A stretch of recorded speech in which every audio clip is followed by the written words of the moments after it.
The name of the session is Fundamentals of Explainable AI, which in the short form we call it as XAI. So it is becoming very important, especially from the moment deep learning and advanced deep learning, and now we are in the world of generative AI. So the need of explainable AI becomes very, very important in today's era. So, in today's session, I will be talking about general awareness about explainable AI and trying to make you all understand the need of explainable AI in today's scenario. Then I will be focusing on the details of explainable AI. So, about the categories, what are available, how we can implement different kinds of explainable AI, and then two of the very popular explainable AI methods, LIME and SHAP, we will be discussing in detail. So, this is the flow of today's presentation. Before going in the technical aspects, let's understand the need. When I talk about the need, so these are some of the apps which I'm sure most of you will be using for your day to day life. Have you ever thought that if on Amazon, if suppose one day you were just scrolling and you put something on the cart and then due to some reason you've not purchased that thing? Later on, when you start scrolling, you will see the suggestions related to those products are coming more as compared to others. Yes, there is an algorithm behind Amazon's app also. Also in Facebook, you must have seen the recommendations which come, especially in terms of reels. So I would like to state here, Facebook is very popular amongst old people also. So one day my mother was just very excited to say that her favorite actress, serial actress, news is just floated on Facebook. She called. She said full Facebook is floated with the news of this actress. So I said, Ma, it's only your Facebook which is floated. My Facebook is not floated. And then she was surprised to see and compare it. How this is happening? There should be one algorithm which is understanding the likeness of or interest of one person, and based on that interest, it is working and it is giving the the pages which are coming, the reels which are coming to us. Similarly, in LinkedIn, LinkedIn knows our background, it knows our profile where we are working. And of late, I've started getting a lot of recommendations of applying for jobs as assistant professor or associate professor in the colleges. These are the kind of recommendations we are getting. Similar things you must have seen on YouTube. And yes, very common, Shadi.com. In fact, a lot of matrimony is happening through Shadi.com. How are these matches making? So, a lot of databases are there, and we, from those databases, based on our choices, we are getting the recommendation. And there are a lot of successful marriages also happening on the Shadi.com and many other these type of websites. In fact, I was also wondering today that I was thinking that today is an online session in Thakur Engineering College. But while preparing the slides, I was just checking on Google that how far will be Thakur College from my location. You can see it's 43 minutes my Google app is showing. But that's not important. The important thing which I want to show you from my location, there are three different ways through which I can reach Thakur College. But the recommendation is showing this dark blue line. In fact, it is actually telling me to take a detour and then go to Western Express. I have to take Western Express anyways, but there is a detour which is being suggested and not the direct link here, which I can go through, internal Lokhandwala circle also. Why it is happening? It has actually checked the traffic and the internal lanes and all, and then it has calculated and shown me this kind of a path. So yes, there is definitely one AI algorithm which is working behind all these apps, and they are actually very effective. That's why we are using it in our day-to-day life. Otherwise we wouldn't have used them. Now, talking about the effectiveness, I would also like to show you. Yesterday only I've taken this screenshot about personalized decision making. So in our house, we just have one Netflix account, and yes, we all have different profile. I have a teenager daughter. Her profile is I can't actually watch these teenage programs. I have my own profile, which my husband and my daughter will not be willing to watch. And my husband's profile, you can see that too definitely all documentaries and all analytical movies. You just imagine the importance here. There is only one Netflix account which is there in the house, but that one Netflix account is actually giving different profiles, different suggestions to all our different accounts. And we actually like it. That's why we are exploring more and we are being on more. And as compared to Netflix, there are other things also, but the kind of recommendation which Netflix is providing is much better as compared to others. That's why we are more sticking on to one particular app. So lot of personalized decision making is happening. It's not only AI algorithm which has a generalized. It's not that shortest path first is algorithm or only one type you've liked. So that there are other aspects also. It depends on our age, our gender, and our liking. It combines all these factors together and then it gives the decision. So these are the algorithms with which we are actually, these are not just research which is there. These are a part of day-to-day life which we are using. So AI is actually already making decision for us. So for example, we can use you can take any ML model. I'm just using the word black box ML model here. You can take a data set of stroke. What is the likelihood of stroke which people have got with various features, and then I can take one input, and that input can be getting the prediction that okay, 90% chances are that you will get the stroke right now. So yes, this is also AI algorithms are very much capable of answering these type of questions. Your loan approval in the banks are actually highly they are using this AI algorithms very effectively. So your loan may be rejected, your loan may be approved based on your profile and your inputs which you have sent to the bank. AI is also making a lot of serious decisions, in fact in the form of healthcare, and not only healthcare, driving cars, our driverless cars are actually practical nowadays. They are there. There are countries which are actually using them. Your decision of plane takeoff, plane landing, plane routing, in drones, in trains, everywhere you can see that AI is helping and making decision, and it has become a part of our life.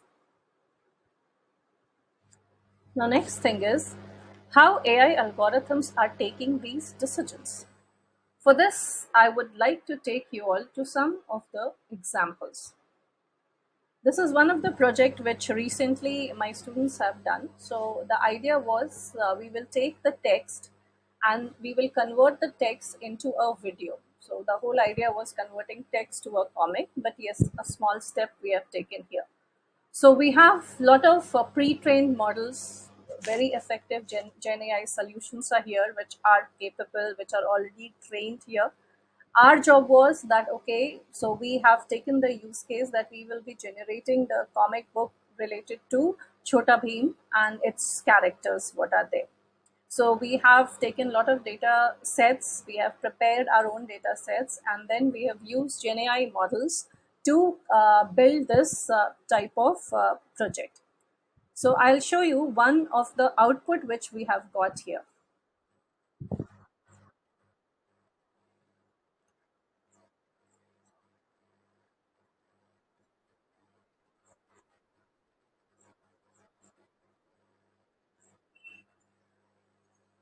So you can see there is a prompt given here. In this prompt, there is a famous character of Chota Bheem, which is Jagu, and Jagu is a monkey. But when I use the GenAI model as it is, I have just given my data set, and on my data set, I have tuned it and I have taken the output. uh, Rest other things are still fine, but the character Jagu is monkey, which is actually looking like a human in this kind of video which was generated. So the project was give a prompt or give a text, and then that text will be converted into a video. And like that, our idea was we can make some comic book. But here, the most powerful algorithms which are available today, even they are not able to identify the peculiarities, even though we have given the data sets for tuning.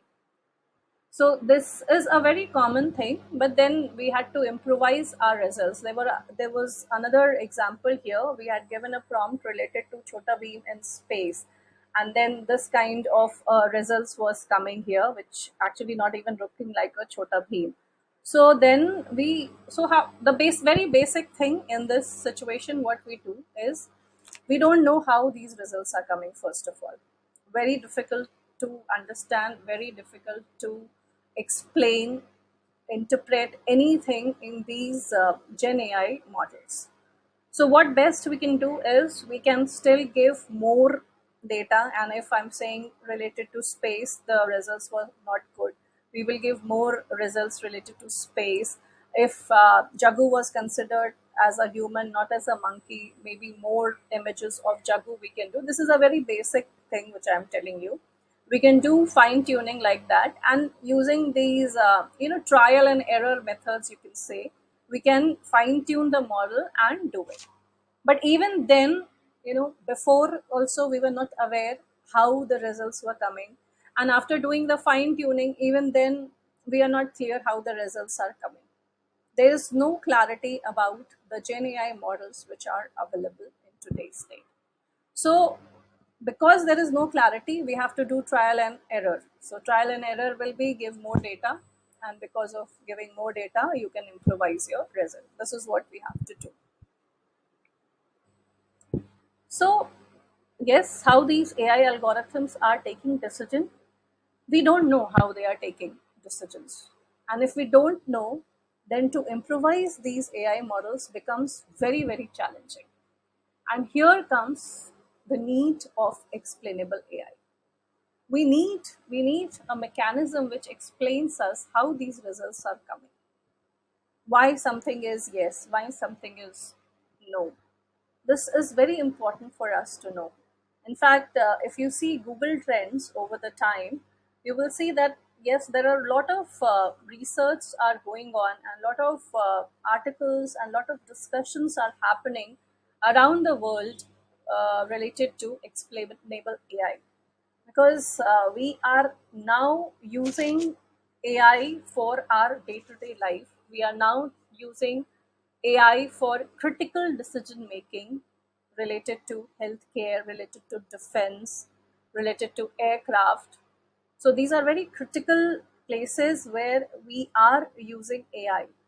And if AI is giving some decision and we are not able to understand how it is happening, then in these places, things may be very challenging. First of all, acceptability will become very challenging without any answer. And then, if something goes wrong, we will not be able to rectify it. So that's why explainable AI is very crucial in today's state, and every lot of people are actually working in this domain. So, talking about the same example which I have just shown you, that okay, you have a chance of 90% stroke. What will be different if we use XAI here? So, XAI is just an add on here. We will still be using an ML model to recommend, to predict, to forecast, but after this, we will able to explain the results. When we are talking about explaining the result, for example, XAI can provide details like your stroke chances are high because your age is above 60, your BMI is above 35, and you also have hypertension. So if this kind of explanation is provided, we can have faith in the model. We understand that how the result is coming. Or maybe another explanation could be XAI can provide details like Your stroke chances is high because your age is above 50, and you are also diabetic, also have high sugar levels right now. So these are the explanation on which we can actually trust, and that is where XAI becomes helpful. For the same example, loan approval. Yes, your loan got rejected. Loan got rejected, but why? We need an answer for this. We need an answer for this so that next time we can work on it and we can again reapply and see if we can get the loan. So if we get an explanation like if you increase the income by 10,000, or we can get another explanation where we can say increase the income by $5,000 and have one more year of credit history.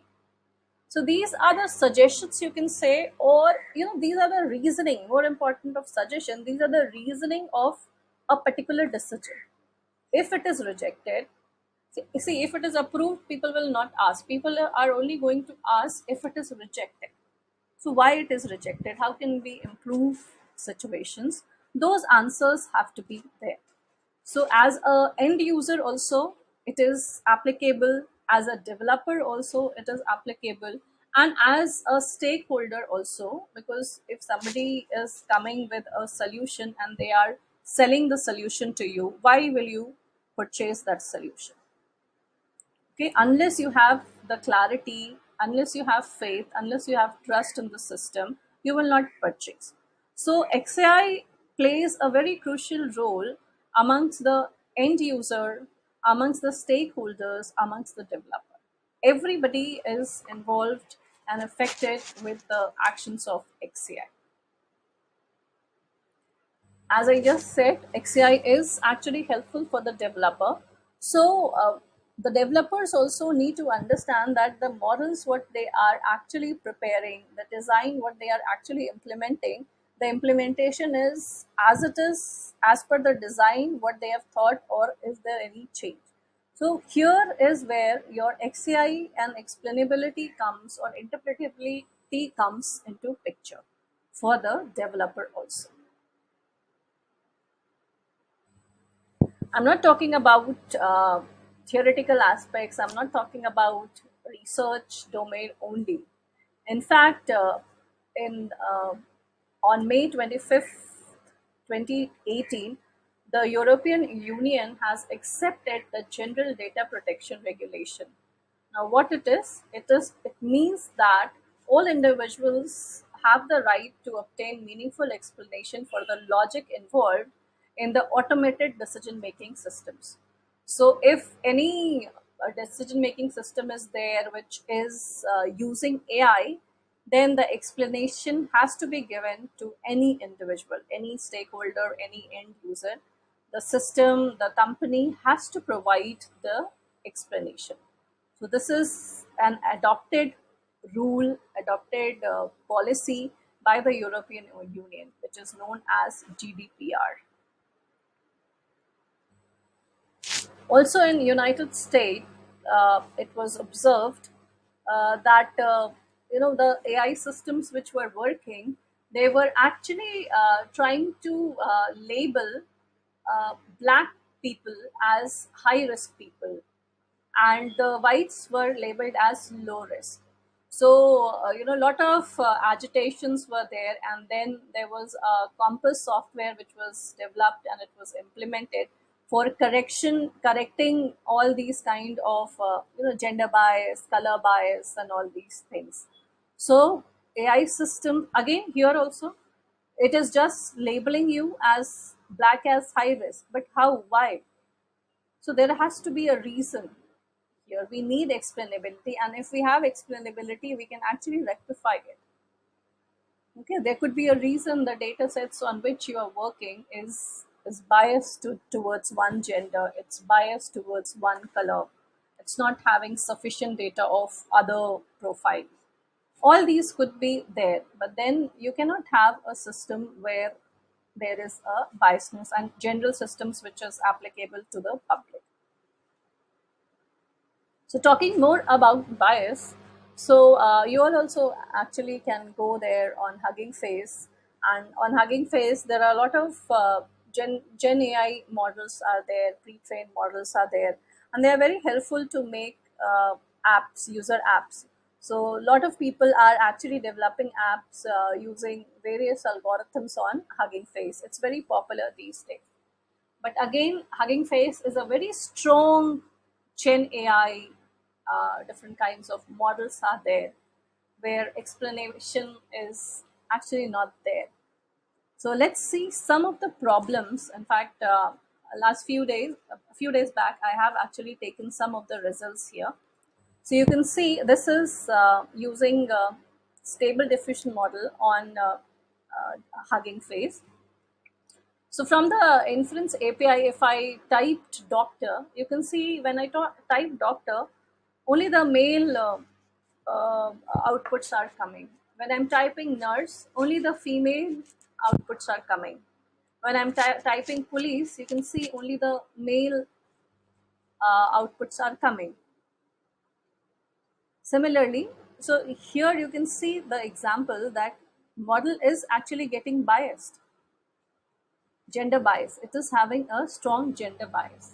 Not only gender bias, there is a strong color bias also in the basic stable diffusion model, which is not tuned, which is available on Hugging Face. On that, I'm just typing and I'm getting the output. If I type photos of thief, you can see all the blacks are coming here. Okay, and if I type the photos of landlord, so there are a lot of color bias is happening.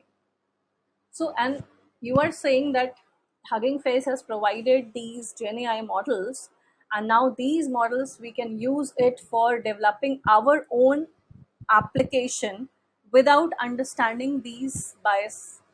Then our own apps are going to be biased.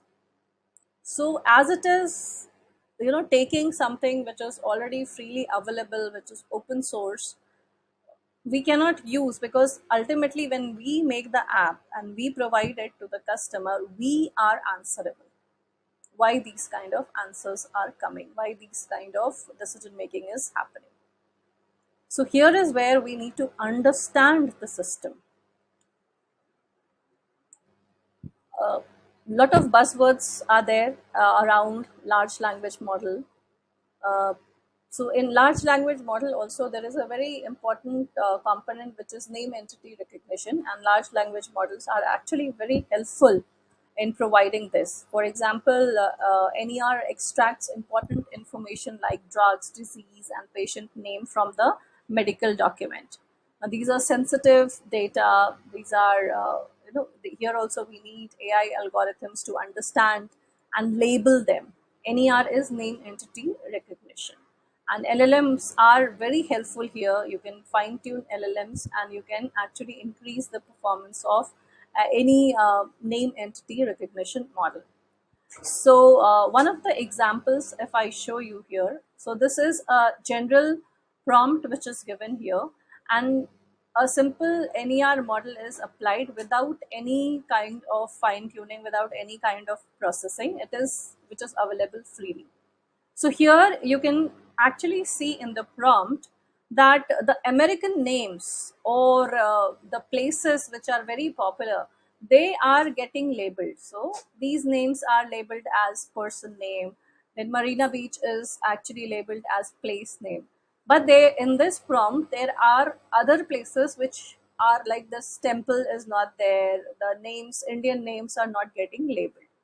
So then what do we do? Because we don't know actually how the LLMs and these open source models work. So what we do, we give more data. So here we observe that, okay, Indian names are not there, Indian places are not there. So we give more data, a lot of data, and then with more data, we try to fine tune. This is a very basic layman's work what we can do here. So after doing this, you can see the even the Indian names were getting labeled. The temples were also getting labeled, and Indian those places were also getting labeled, which were not there before.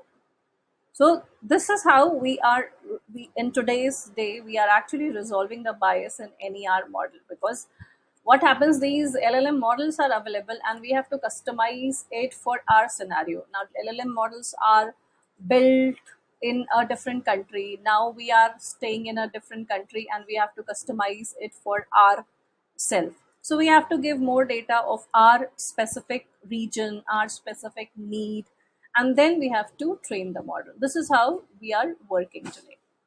Chat GPT again, very common tool which all of you have used, very common tool of Gen AI, example of Gen AI. Now using Chat GPT also, if you see one of the examples which is there, that I'm creating a character who is robber, describe me his ethnicity, color, gender, race, etc. This prompt was written for Chat GPT 3, and here's what the answer you can see. Very common example again. So by default, the chat gpt, so if chat gpt is a pre-trained model which is for human use, for different kinds of countries, for different kinds of genders, different kind of race, then it cannot be a biased solution. So we need an explanation why the model is giving here. And if we have the explanation here, we will come to know that yes, the data sets of African American dark skinned people are less as compared to whites or other gender. And the data which is available, they are mostly labeled as robbers or this category. That's why this is happening. So if we have an explanation here, then we know that how to customize the system for our own use. If we don't know, we will get these random outputs which we are not satisfied with. Stable diffusion I've already used and shown you. So one of the example of stable diffusion here also, if you can see that without doing anything, the default stable diffusion model, if you type firefighter, you will get all the male gender here. But at the same time, if you are using stable diffusion after doing fair sampling technique, so there is also one option doing fair sampling technique on stable diffusion. So when you click that, then you can see you are getting female options also in stable diffusion mode. So unless you are aware, you will not be able to do this. So that's why awareness, explainability, all of these things comes into picture. So with these few slides and with these few examples, actually I was trying to explain the need of interpretability, the need of explainability in today's world whenever you are using machine learning algorithm. I'll just take a pause. I want everybody to go to Mentimeter, menti.com, and use this code and try to answer what comes in your mind.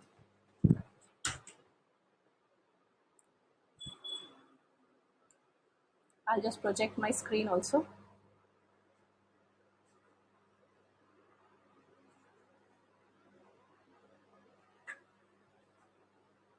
You can use either the code or the scanner, whatever is convenient for you.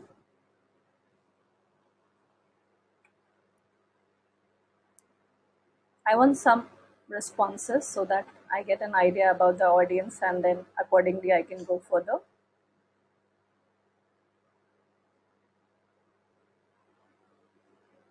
Is there any difficulty? Please let me know.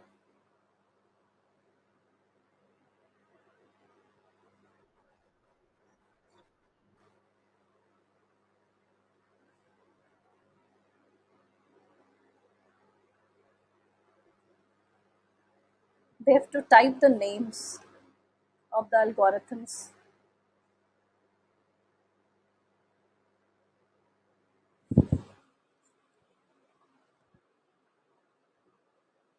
Is there any problem in accessing it?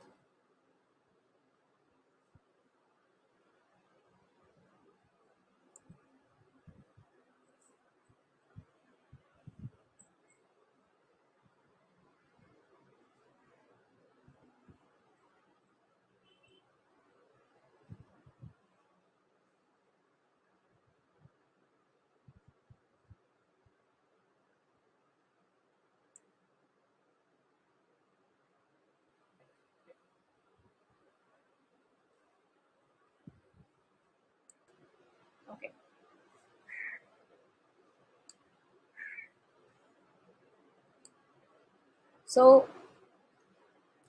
coming back to the session, I will be actually talking about this. So, after the need of interpretability, next for the next topic is categories of explainable AI. Now, when we talk about explainable AI, we know that there are a lot of ML and DL algorithms which are available. Most of you must have used these algorithms also in your teaching and your project works, etc. So yes, we have decision tree, logistic regression, random forest, and so many. Now, when we talk about these algorithms, and if we do the division according to their interpretability, so when we talk about decision tree, so all of you are aware that in decision tree, either we calculate the entropy or we take the Gini impurity, and then we try to build the tree layer by layer. So we start from the root, and then based on the impurities what we have, we try again make the division, and we go to different depth levels in the tree, and we grow the tree, and we do this till we get all the nodes which are pure node. They are having one particular decision. So we are very well aware that yes, this is the data set. Now we are dividing the data sets based on the purity. Okay, and then we take different kinds of features, and then based on various features, we increase the depth of the tree and we grow the tree. So each and every step is very clear. So if you have a data point and it is labeled as yes or it is labeled as no, you can actually explore the tree. Yeah, yeah, yeah, I am. 1 second, let's do it again.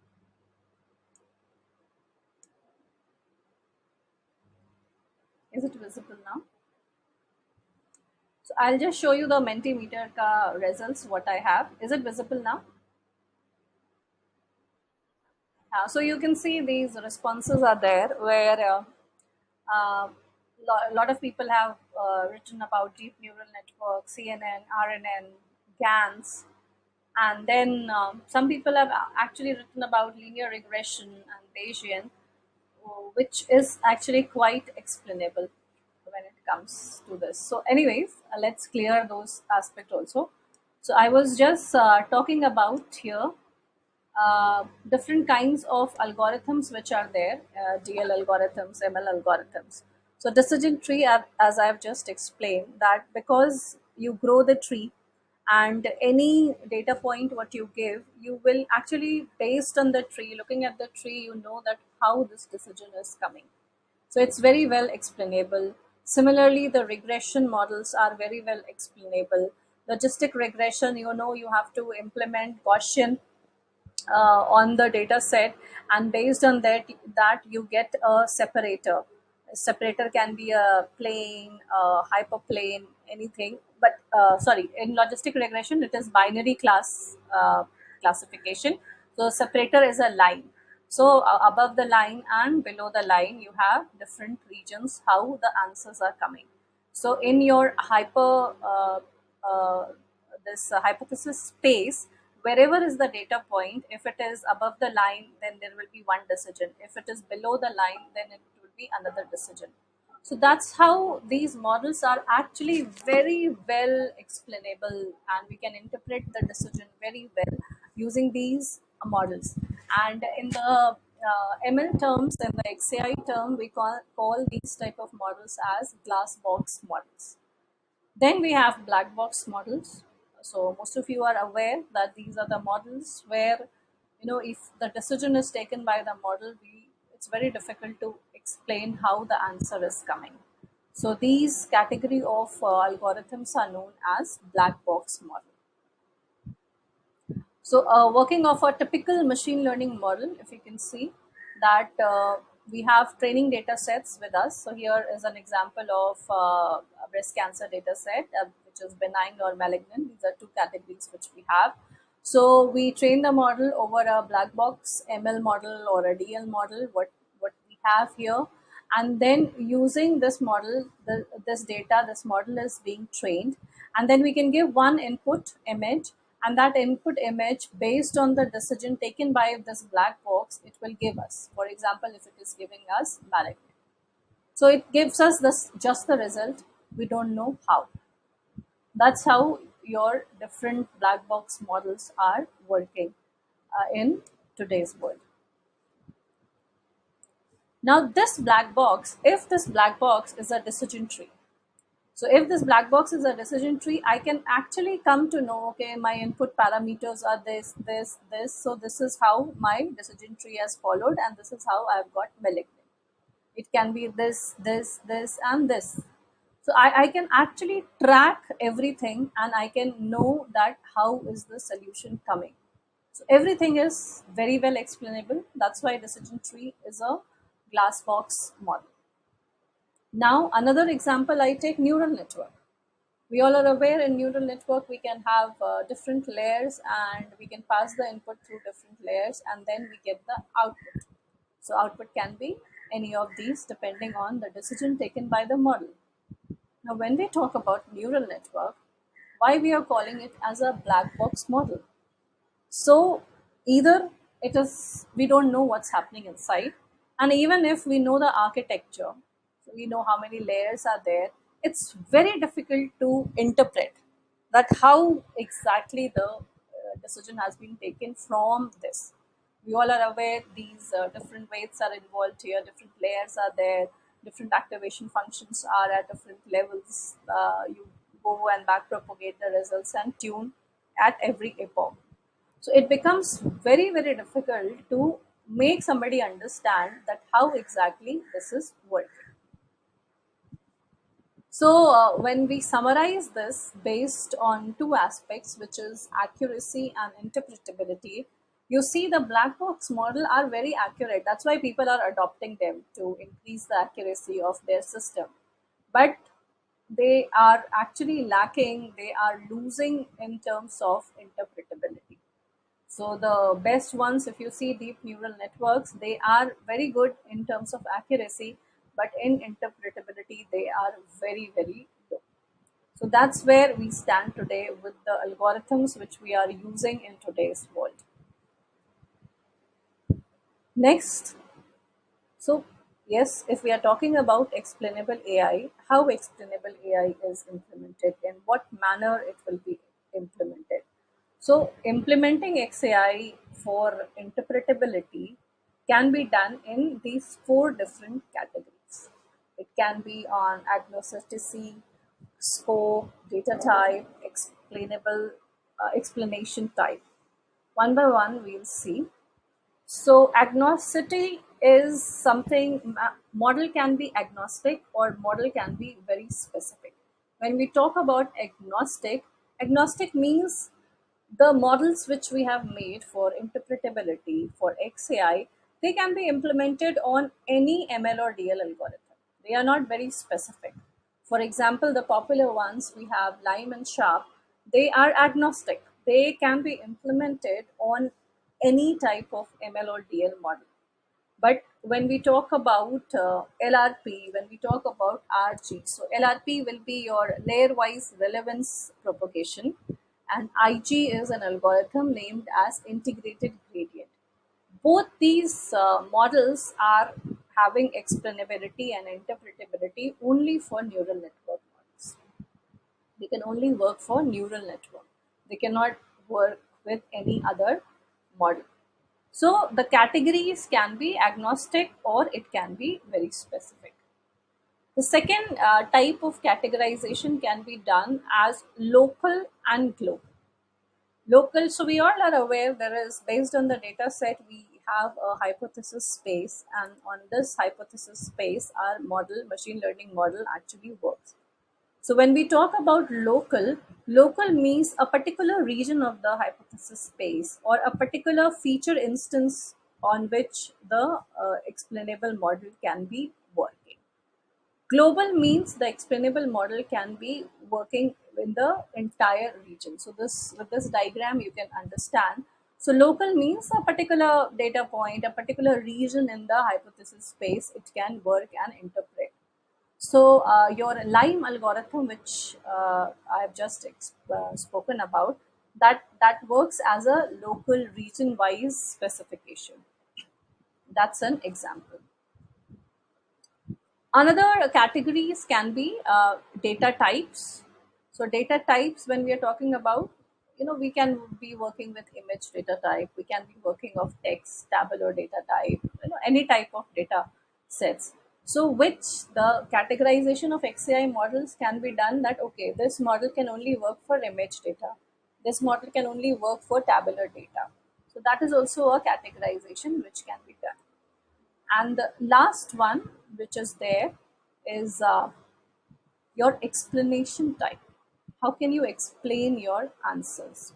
So, when you talk about explanation type, it can be categorized as visual, feature importance, data points, or surrogate models.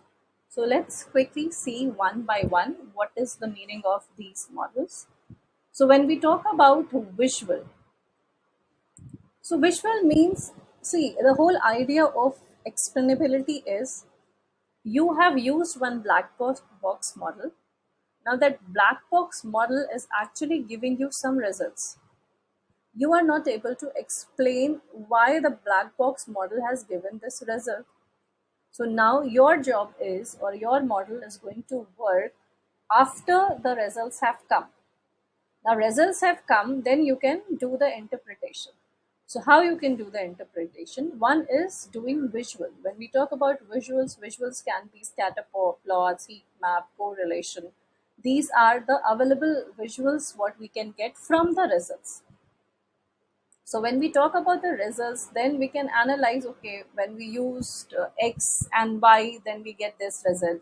When we use X2 and Y, then we get this result. When we talk about X3 and Y, so we have different kinds of features there, X1, X2, X3, X4. And for all the features, we can have a correlation. In fact, you can also have a proper heat map here. And then you can just see, okay, this feature was negatively correlated, this feature was positively correlated, there was no correlation, so this feature must have not played any role in the decision making. So like this you can analyze various aspects. So going back to the same example of heart stroke, so why you got the heart stroke and the explainability in the heart stroke. So yes, heart stroke was your age was above 60. Heart stroke was your diabetes levels were very high. Heart stroke was, so maybe diabetes is playing more role. They are positively correlated in the answers. Maybe gender is not so much playing the role in the contribution. So the results what you get from these black box models can actually be plotted based on different kinds of features what we have, and then we can understand, okay, from where this result is coming, what is playing here. Yeah, maybe the diabetes quotient is playing more to the heart decision of heart stroke prediction. So yes, this is one aspect. Second aspect is, so there also you were trying to analyze features and feature importance. There are various methods of understanding feature importance. So here also you can see, you can calculate, feature importance can come in a number, feature importance can come in a rank. You can do the ranking of features, and then you can actually only focus on feature importance. Next aspect is data point. So data point, so this is an example from Google's What If tool. You can also actually work on this tool. So in this tool, you can give your data set and you can point on one particular data set. For example, this particular data set, if you click, then you will see the What If tool is going to give you various statistics here. Now here you can say that this point, the age value is this, the other features what are there, their value is there, this. Now when you analyze these data points, every data points will have some values will be high, some values will be low, some values, correlated values will be there. So you can get lot of explanation with respect to the data points what you have used. And data points, you all are now aware, I have given you many examples of stable diffusion model where the black data points were missing, they were less, or black data points were only related to theft. So that's why the model was giving those answer.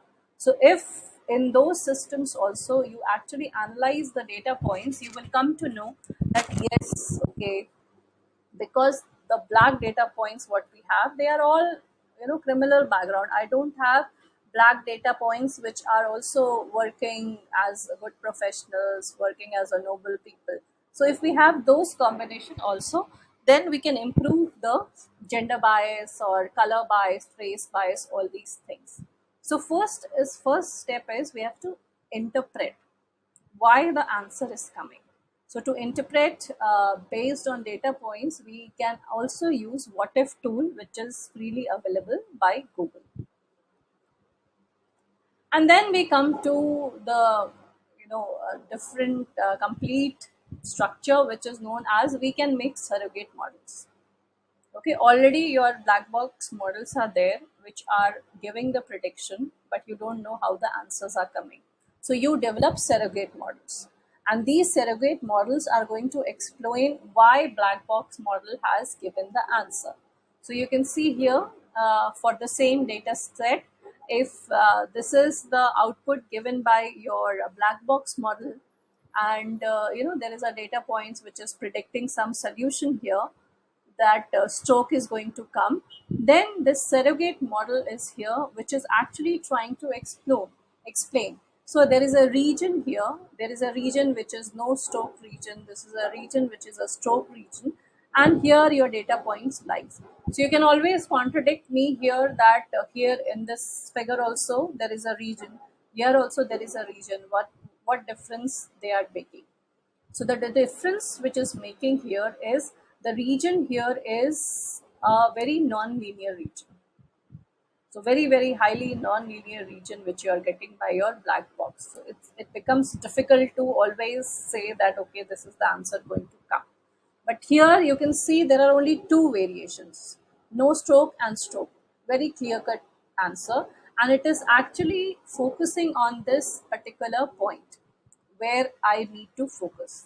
So this particular point keep beyond and before, we can see that what is the region and we can get the answer.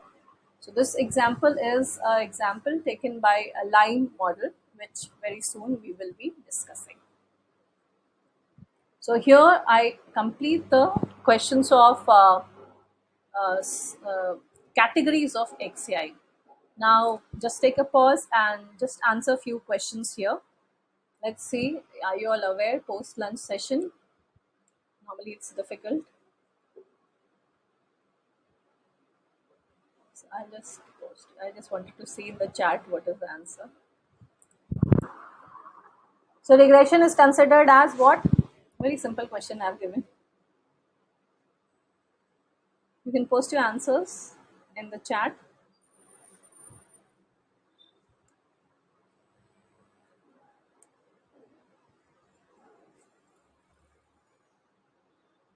Regression is not black box. Regression, I have actually just shown you that regression line which is there now. It is actually very clearly explaining the thing. So regression is, the answer is correct by Mr. Prateek, that it is a glass box model. Okay, let's go ahead.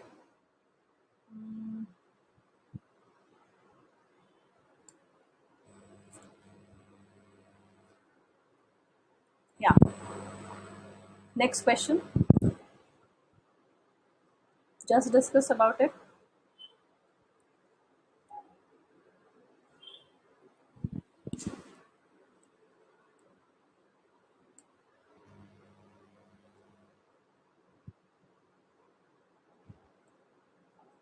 Answer the next question, this one.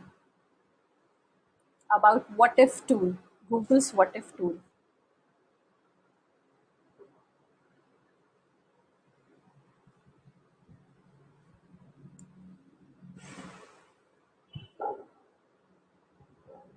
Yes, Pratik, your answer is right. Data point. Nirmala, your answer is also right. Preeti, you are also right. Priyanka, you are also right. Okay. Okay, one more. Dash means the explainable AI algorithm can be applied to any kind of model.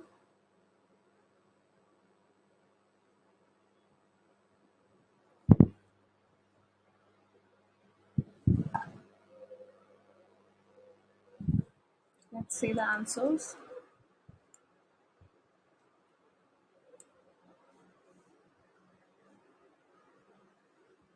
Correct. Agnostic. No, no, it's agnostic. It's not global. It's agnostic. The correct answer is agnostic. Okay. These are some quiz questions so that yeah, let's all be awake. Going to the next section, which I'm going to talk detail about the LIME method. So, LIME method, the name itself will explain a lot of things what we have just studied. So, the full form of LIME will be local interpretable model agnostic explanation. So first thing is it works on a local region. That means in the hypothesis space, it will work on a particular region. It will work with a particular feature set, and then it is going to work as an explanation model. It is interpretable. That's why we are using Lime, and it is agnostic. So Lime, there is no constraint. Lime can be working with any kind of output, whether your output has come using neural network, using RNN, using CNN, whether your output has come using SPM, any of these methods, it can be applied on the results of any of these black box models.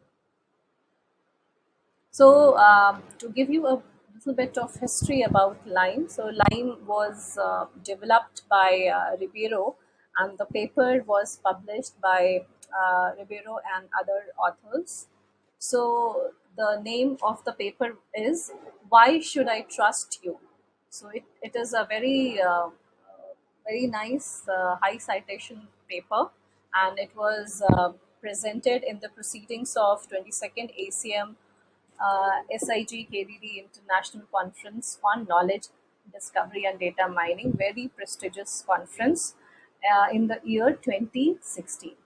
So that's when Lime was developed and the working was published.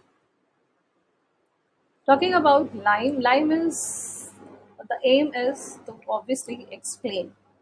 So reduce the distance between AI and human. So we get more clarity how the decision is coming, how the decision is taken by the black box models.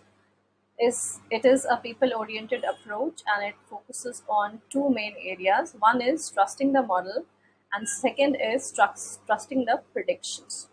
So let's see how it works. So for using and discussion of Lime, the data sets on which we will be working with will be loan approval data set. Loan is approved or loan is rejected. So on this data set, and you can see various features here of these data sets. So features are gender, married, applicant's income, loan amount, credit history, etc. And then the class label will be your loan status, whether the loan will be approved or not, yes or no. So 1 and 0, the output will be given. So this is a data set which is actually available on Kaggle also. So now let's not discuss what model was used, but there was a black box model which was used to train on this data set.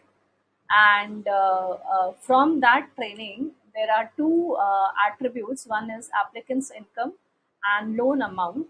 So based on these two features, the plot is drawn here. So the plot what you can see is a result of a black box model, and black box model has made this boundary. You can see the two boundaries, rejected or approved.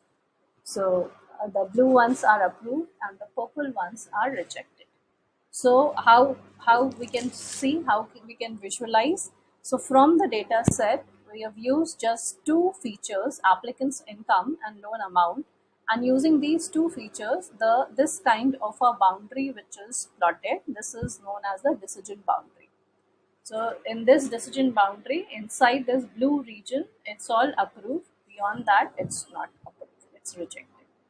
So this is a simple example of a black box prediction model. Now what we have to do, now when you see here, we have to actually understand how this result is coming. Okay, we have just got this non-linear boundary, and this non-linear boundary which is projected here is by two features only. But there are more features. If we just consider all of them, it's going to be a very complex decision surface where the answer how it is coming becomes very difficult. So you can see that it is a non-linear and uninterpretable model which we have. Hence, we need some answer. Now, when we talk about Lime again, it is local as the name only suggests. So it is agnostic. That means whatever black box model you have used, it can work on that. So it is not, getting affected by the black box model. Second is it is local. So when we talk about local, that means we have to talk about a particular answer. So suppose your input point is the pink input point what you have. And this input point says that your loan is rejected. Now you want to understand why your loan is rejected. I'm also trying to explain you why it is uninterpretable. See, here your point lies. In this non-linear surface, it is still there in the white region. But you can see that if you plot a line here, right? So it's not that below the line all of them are approved. This region will not be approved. So there is a lot and higher chances, and you can see the non-linearity here. So because of this non-linearity, you don't have confidence in giving the answer. You are not having confidence in accepting. And this again and again I'm saying, this plot what you can see here is only using two of these features. There are other features also, so that's why the confidence is not there. Now Lime we have to use to explain why this is rejected. Okay, so how Lime works? Lime works in a local region.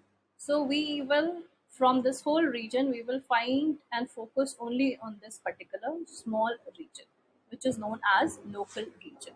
So when you take this, you will get something like this. So this is the region on which your Lime algorithm will be working, and it will be giving the results. So in this region, you have this ping point and some few more points you have. That's what is given in the region. Now what we have to do, sorry.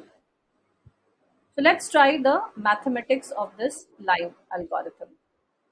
Now when we talk about the mathematics, this is the formula which is being coded in the Lime library what we used for implementation.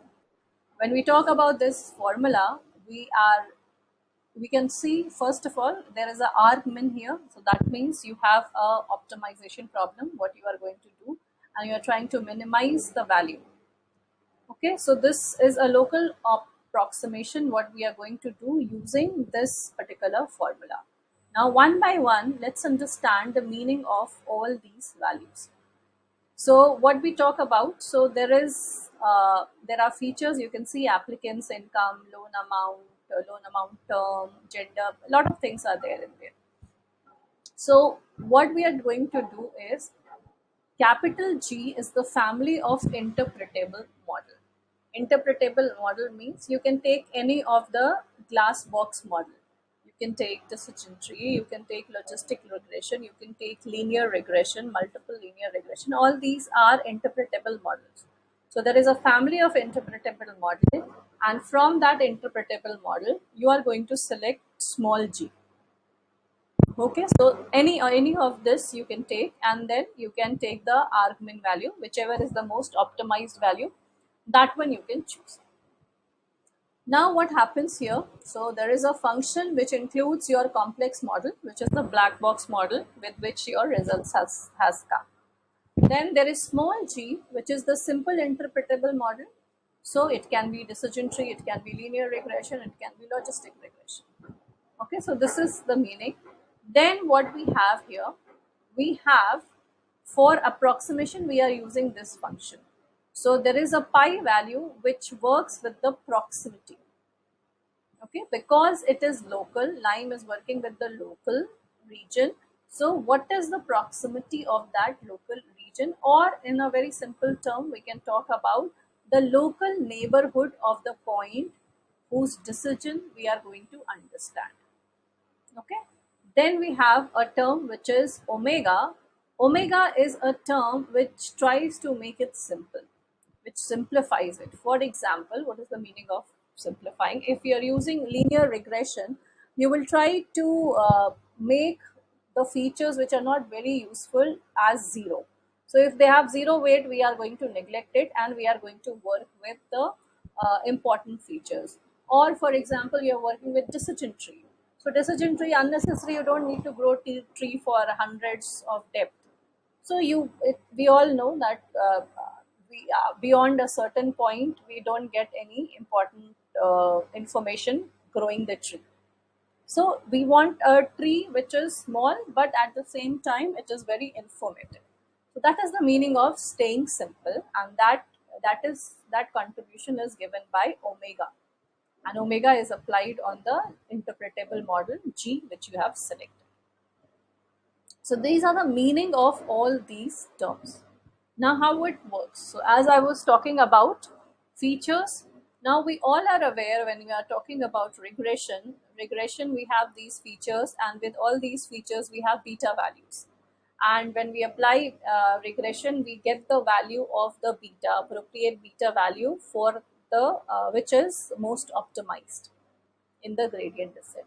So suppose this is the optimized values what you are getting. If you analyze here, you see that the attribute which is marriage is having a weight which is 0.01, which is very less. But at the same time, you have applicant's income which is zero point 0.8, which is much more than marriage. Then you have gender, which is again 0.02, which is not contributing a lot. Then you have loan amount, which has negative value. Then you have loan amount term which has 0.98, which is again a lot. And there is a value which is city which has zero value of the beta value. So if you talk about importance of the feature, you can see that applicants income, loan amount term, they all are having higher values as compared to others. But at the same time, loan amount is also negative.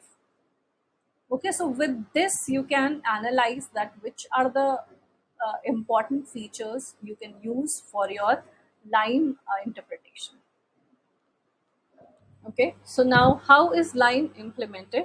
So the first step, what we have to do here is we have already taken a region. Now in this region, we have the data points whose results we have to understand. So what we are going to do is first we are going to populate more data points in this region.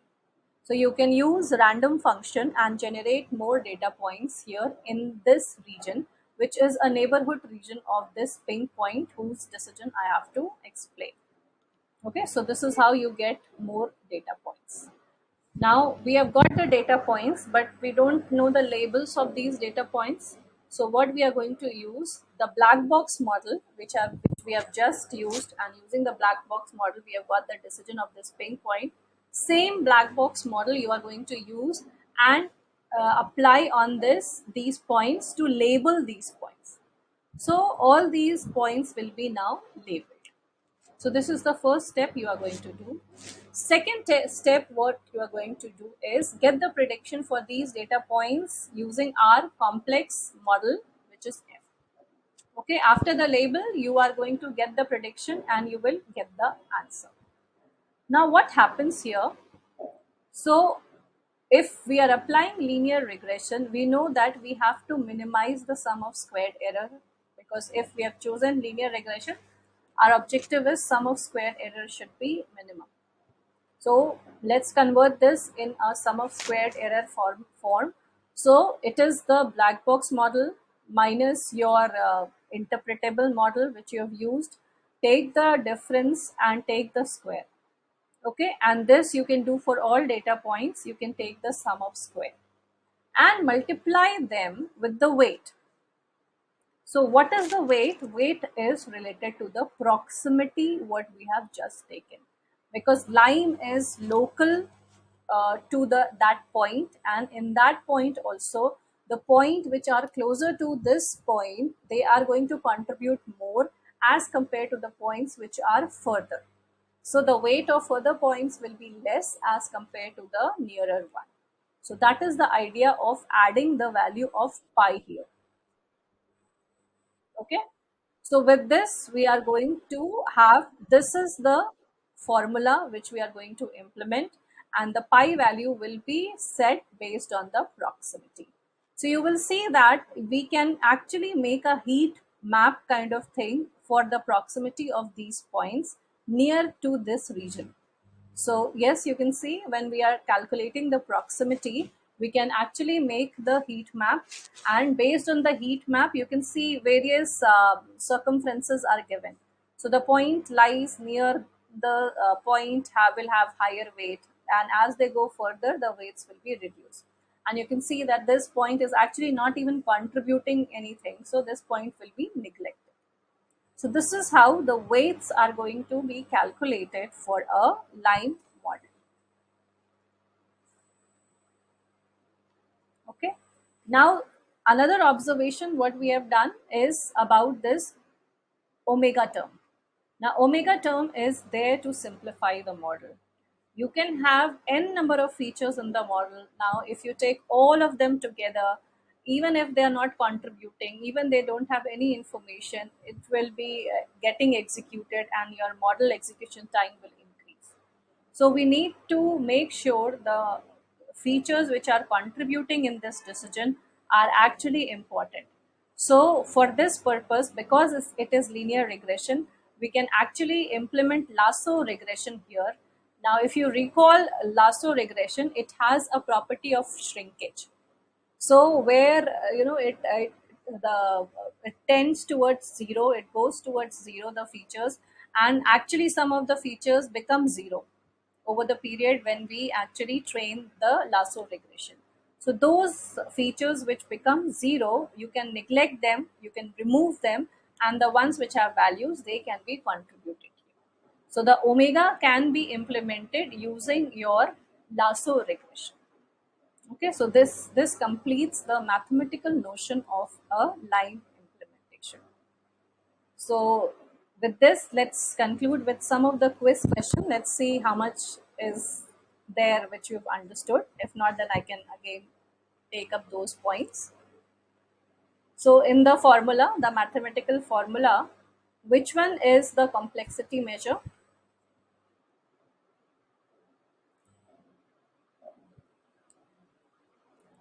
You can write your answer in the chat.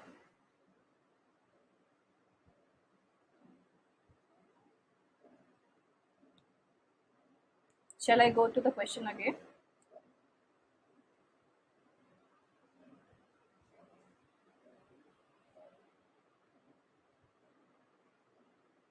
Which one is the complexity measure?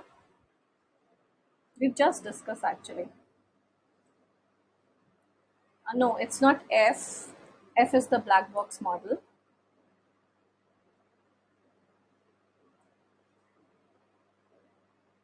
Complexity, how we have reduced. We have made sure that unnecessary features are not there. Only the important features are contributing in the mathematical formulation so that model runs quickly. I hope now you get the answer. No, G is the linear regression model which Lime has used. So G is also not the complexity. So F is there, no. G is there, no. Pi is not. So what is left is omega. So omega is the complexity measure. As I've just told you, you can implement lasso regression as omega of G here to reduce unnecessary features. Okay. Next question, lasso regression shifts coefficient towards 1. It's not one, it's a very basic question. Even in linear regression, you must have faced. Lasso regression are used for shrinkage, and because they are used for shrinkage, so they reduce to zero. So many points becomes zero, many feature points becomes zero. So the answer here will be false. It becomes zero. So with this, we complete line, and now we'll go to the next algorithm, very popular algorithm in explainable AI, which is SHAP algorithm. So the full form is Shapley Additive Explanation. So that's why S, H for from Shapley, A from additive, and P from explanation. This is how the name is taken. Now it's very interesting. The concept of SHAP is actually taken from game theory, and the researcher Lloyd Shapley has given his name to the algorithm, which is a game theory model, and it was introduced in 1950. The concept of Shapley value, which we calculate here, is a concept of marginal contribution given to a player in the game. I will be just explaining with one example also. So this marginal contribution is calculated, and then you understand or you explain the results. Because it is game theory, let's take one example from the game only. So suppose there is a football game, team A, which has won the match. Now, after winning, they've got a prize money. Now, it's the manager's job to distribute the prize money to all the players. Now, we all are aware in a team, all players are not contributing equally. Some contribute more, some contribute less. So, the manager needs to understand that the distribution should be a fair distribution. And here's where your Shapley value will be included. So, how it works, let's see. So one thing is clear, that we are not going to distribute all the amounts together equally amongst all the players. So we need to know their contribution. So for contribution, suppose one of the scenario here is there is a forward position player. We know that he has played very well in the match, and a lot of contribution were there from him, so that they won the match. Now if we say that if we remove this player, then what is the chance of winning and losing?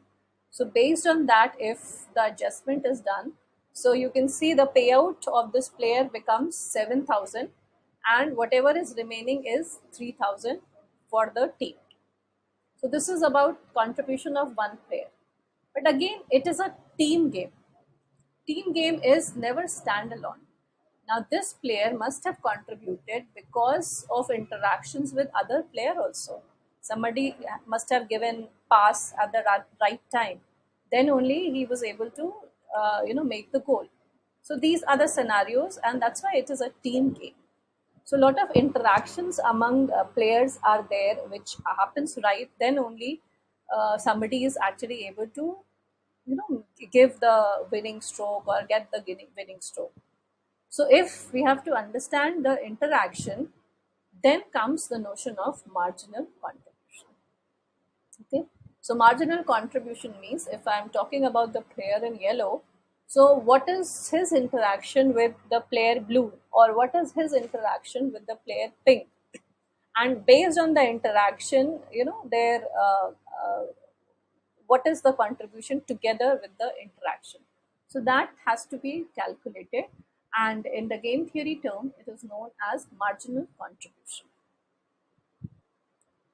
Okay, now when we talk about this player, here it's game theory, but in our ML and DL model, we can actually consider them various features. We have different features with which we are working, and we can consider every feature as a player. And then the same concept, the same Shapley value also can be applied, and then based on that, we can adjust their contribution, the feature importance, what we can say. So this SHAP algorithm was published in the proceedings of Neural Information Processing Systems in the year 2017. So the name of the paper is A Unified Approach to Interpreting Models Prediction. So this is also not a very old paper, but highly cited paper we have here. So let's quickly see the mathematical explanation of SHAP here. So this is the formula. So if you use the code of SHAP, the code of SHAP or the library of SHAP, you see, is coded with this formula. Now it looks very complex, but if we break it and we understand, it's very simple. So let's understand one by one each measure of this formula. So now we have instance here, if you can see in this pink.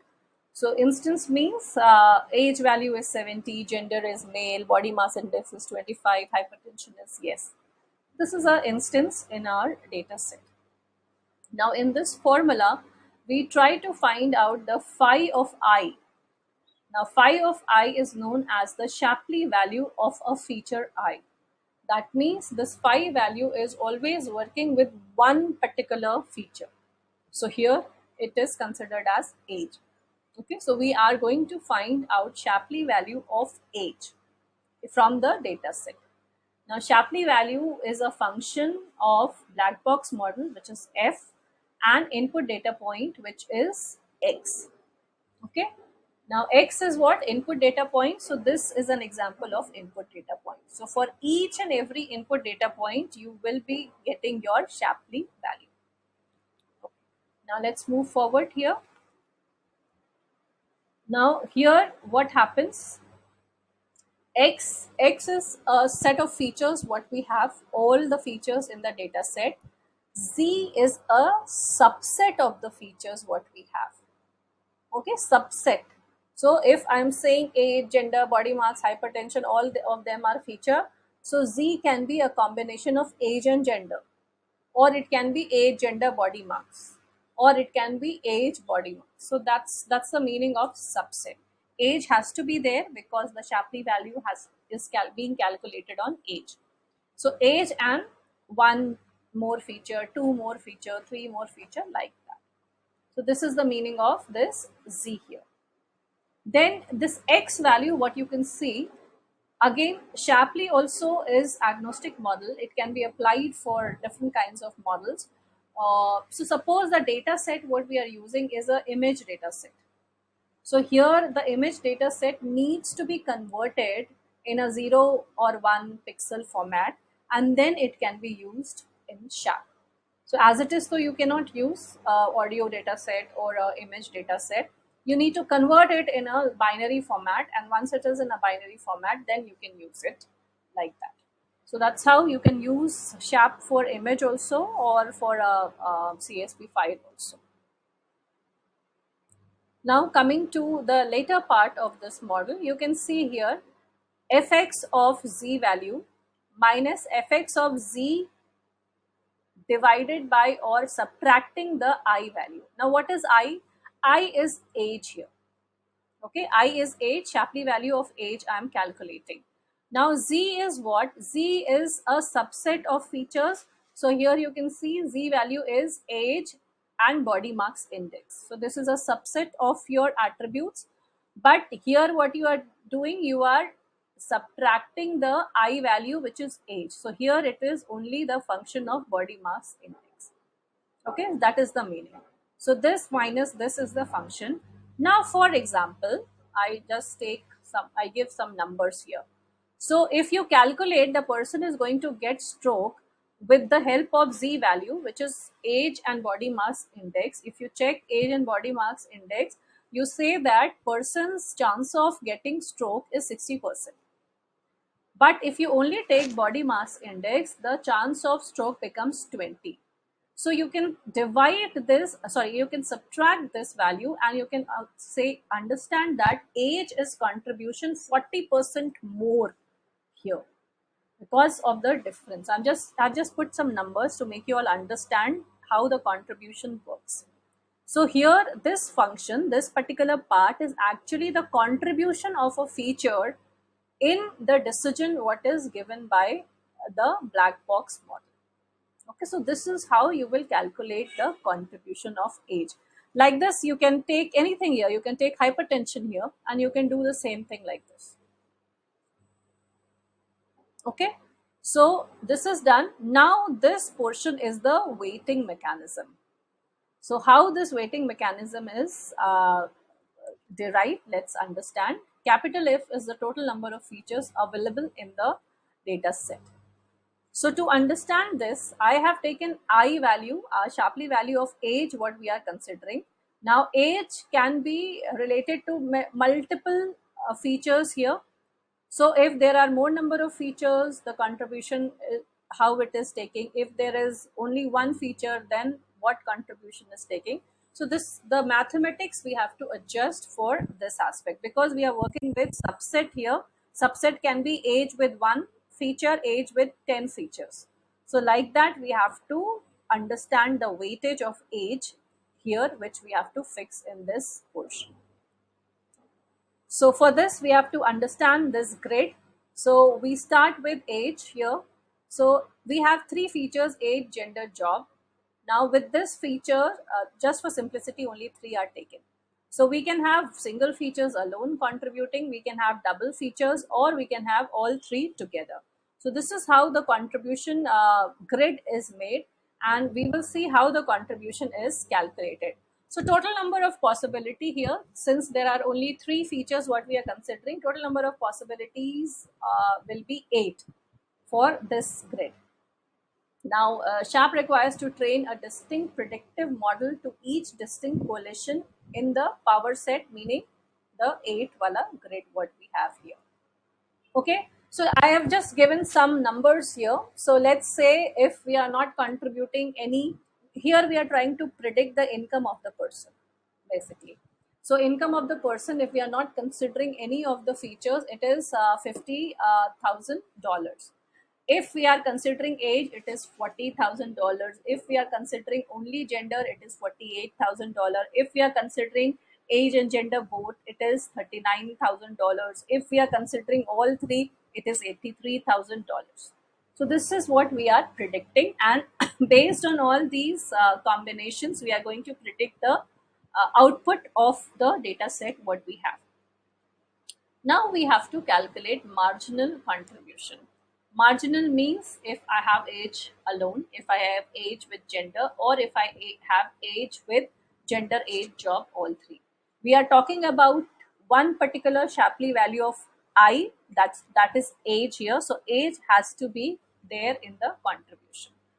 Okay, so we need, therefore, the gaps between the prediction of two connecting nodes can be credited to the effect of additional feature, and this is known as marginal contribution.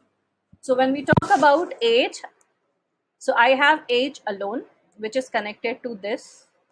I have age with gender, which is connecting here. I have age with job, which is connecting here. I have age, gender, job, all three together, which is connecting. So you can see I have to calculate the marginal contribution between the two nodes, what we have made in the grid. And then we have to calculate the Shapley value of all the places where we have age with some weights.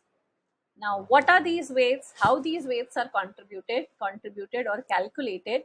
Let's see. So there are some rules here which we have to follow, game theory rules which we have to follow here. First is the sum of the weights for all marginal contribution to one feature or should be equal to the sum of weights of two features. Okay, so that means you can see here below W1 will be equal to W1 plus W2 will be equal to W4. So W4 we have only one, W2 and W3 they are together at that level, and W1 is again alone. So they all every level the weights are going to be equal.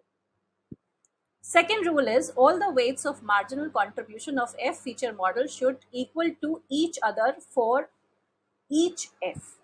So that means if I am talking about this level, W2 should be equal to W3. Okay, now how it is done? So an edge is the reciprocal of total number of edges in the same row. So based on that, you can see at this, I have three here, three edges. So 1 by 3, 1 by 3, 1 by 3. When we talk about here, I have 8 gender here, 8 job here, gender job here. So total 6 values are contributing. So 1 by 6, 1 by 6, 1 by 6, like that it will be distributed. Okay. So applying both the rules, rule 1 and rule 2, when we actually aggregate them, these are the set of weights what we get.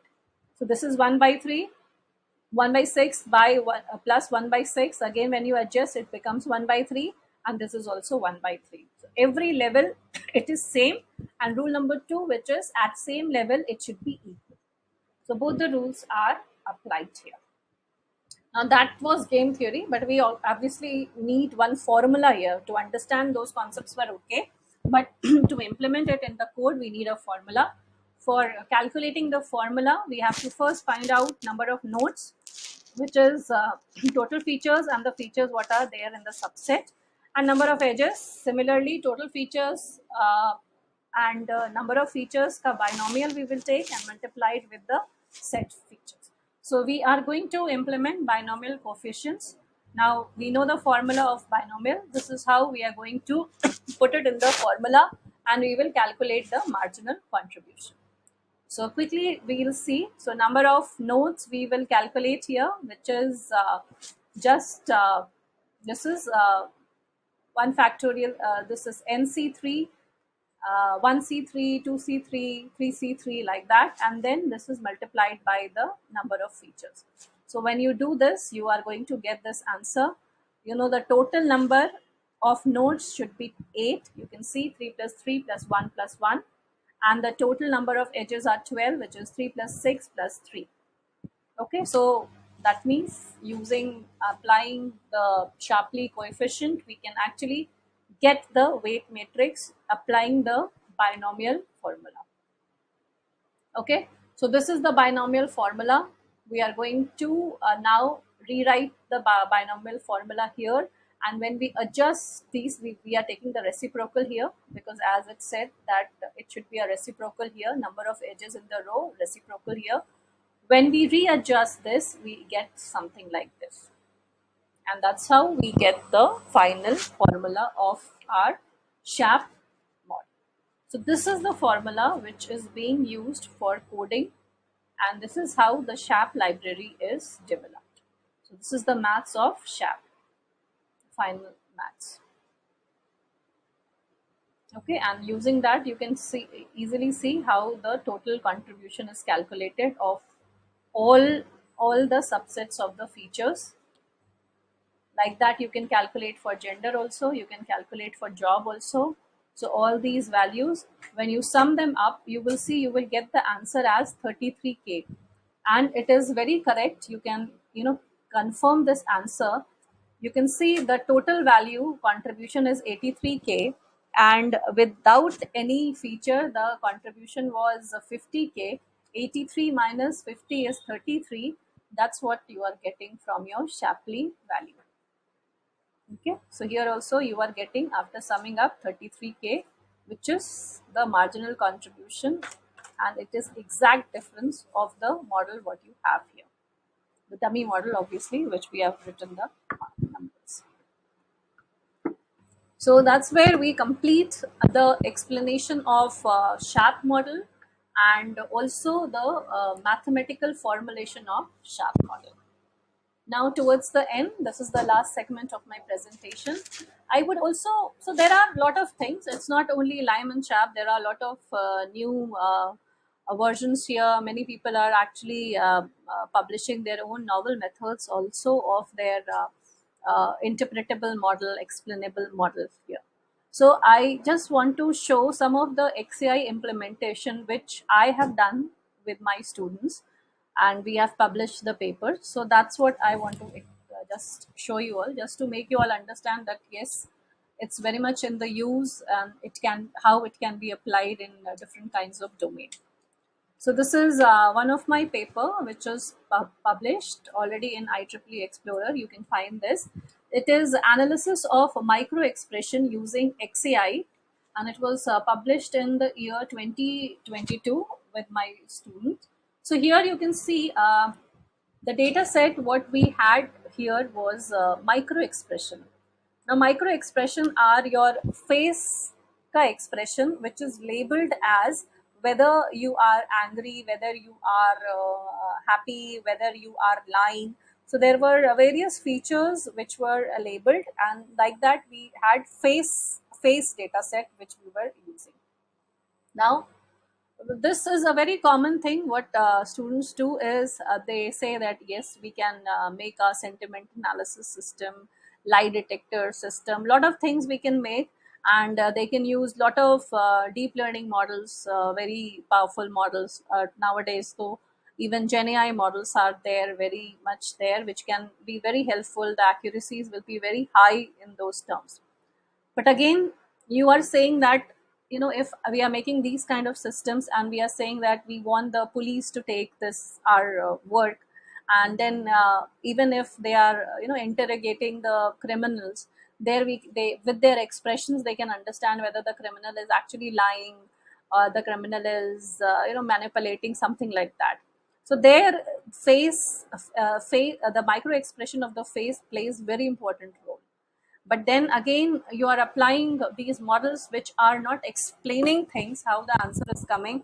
Then why will somebody take your systems? So that's where we had the problem here, and that's where we thought that yes, we will be working with the explainable ai system. And then what we've done is, you can see the architecture here. We actually use the black box system, which is CNN model, VGG16, that time it was there. So we use VGG16 here, and we did the prediction using CNN model. And then on the same data set, we have implemented live model, and we have the Lime explanation. And then we compared both the results together. So you can see these are our results. So positive attribute of anger, negative attribute of anger. So these are both anger ka image, but then the region on the face actually explains that where you have to focus, where the changes are coming, where you have to focus. But okay, now this is changing. So many times anger is negative. So many times we see the eyebrows area, the forehead area. These are very common areas what we see, that okay, person is angry. So that we can also analyze. But the thing is, somebody is trying to defend the anger in the during the time of interrogation. Then also how the systems can understand. So there your micro expression plays picture, and this is the region which is contributing. This is where the changes were coming into picture. So you can see how Lime actually works with the local region. That's why Lime is local region. So Lime has worked with the local region to help us find out the regions by which we can say, okay, the output of CNN says anger. Then in the micro expression, which region is contributing. So with this, we got the confidence of the results of CNN model, what we have got. And this is the work which we have published in this conference. Second work was done with the Parkinson's disease detection. So the patients of Parkinson's, if you see, their voice has a different kind of a variation. So if you can see in this image, the healthy person's voice analysis, or how the person is coughing, versus a Parkinson's disease, how the person is coughing. So there is a variation. You can actually see it from your eyes also. There is a variation which is possible. Now again, on this data set, audio data sets which we have, we can implement a lot of good models, and we can classify whether the person is having Parkinson disease or not using their audio spectrum. But then explainability comes into picture. So what we have done here is, we have actually converted the audio data into a image data. So you can see the spectrograms here, the spectrograms of a healthy person of speaking a vowel A. And then this is a spectrogram of a patient who's suffering from Parkinson disease, of speaking the vowel A. So there is some variation you can see here. So we converted all the audio input into spectrograms. And then what we have done, the spectrograms we have divided into various chunks, small chunks we have divided here. And then we have worked with every chunk to analyze the contribution. So in this paper, we have our own novel method of analyzing and explaining the results. So we have actually calculated the productivity of the chunk. This is the formula. Then we calculated the importance of an audio chunk here, and then based on this we calculated the importance. So with this we were able to find out we have actually ranked all the chunks as per their rank. So we have got the importance of the rank, and we have also shown the confidence, with which confidence we are saying that rank. Now how is this rank helping? See, CNN model has already said that a particular person is having Parkinson. Now, our job is to explain why CNN model is saying that this person is having Parkinson. So, out of all the chunks, we will say that this particular chunk was actually highly important, and the confidence is this. So, in that particular chunk, the variations what we have, they are contributing in the answer that okay, this person is having Parkinson disease. So this is what we presented in the IEEE conference in 2022. So both of these are the work of my students under my supervision. So we are still working. There are a lot of scopes in explainable AI still, and now with the Gen AI systems, it becomes all the more difficult and all the more complex, and all the more, the need is more for explainable AI. So with this, I come to the conclusion of my presentation. This is my email ID. You all can reach out to me if you all want any kind of guidance in this field. Thank you very much.